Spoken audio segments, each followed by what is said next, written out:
একজন মা বাবা তারা কিভাবে বুঝবেন যে এটা ও দুষ্টুমি করছে না, এটা ওর সত্যি মানসিক চাপ হচ্ছে?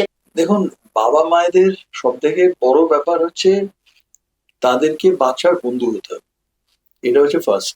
আপনি বাচ্চার মনটা বুঝতে গেলে আমরা আপনি ওয়ার্কিং হতে পারেন অ্যাজ পেরেন্ট, বাট আপনি যদি বাড়িতে ফিরে গিয়েও তখনও যদি আপনি আপনি আপনার স্ক্রিন টাইম নিয়ে ব্যস্ত হয়ে যান, আপনি আপনার টিভি শো বা হোয়াট এভার নিয়ে ব্যস্ত হয়ে যান, তাহলে কিন্তু বাচ্চাটা সেখানে নেগলেক্টেড হচ্ছে।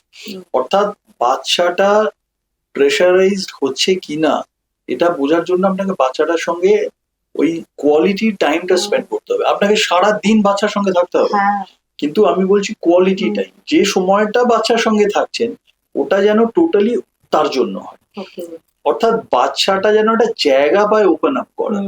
বেশিরভাগ সময় আমরা এখন আজকের সমাজে যেটা দেখছি, বাচ্চাটা কারোকে বলার জায়গা পাচ্ছে না।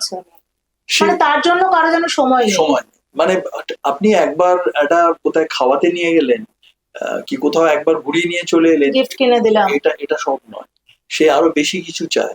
তার কাছে ওই মেটেরিয়ালিস্টিক ওয়ার্ল্ডের একবার দামি হোটেলে খাওয়া কি কোথাও ঘুরতে যাওয়া কিছু ম্যাটার করে না।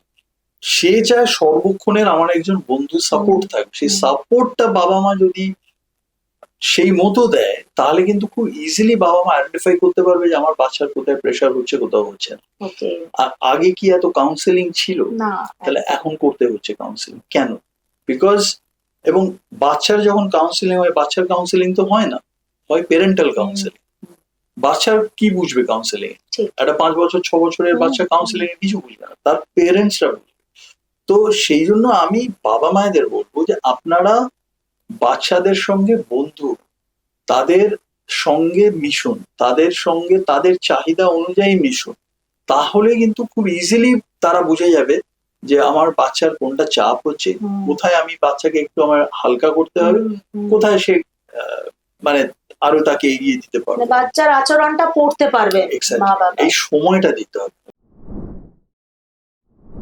সম্পূর্ণ ভিডিওটি দেখতে ভিজিট করুন আমাদের ইউটিউব পেজ দ্য ওয়ার্ল্ড আরোগ্য।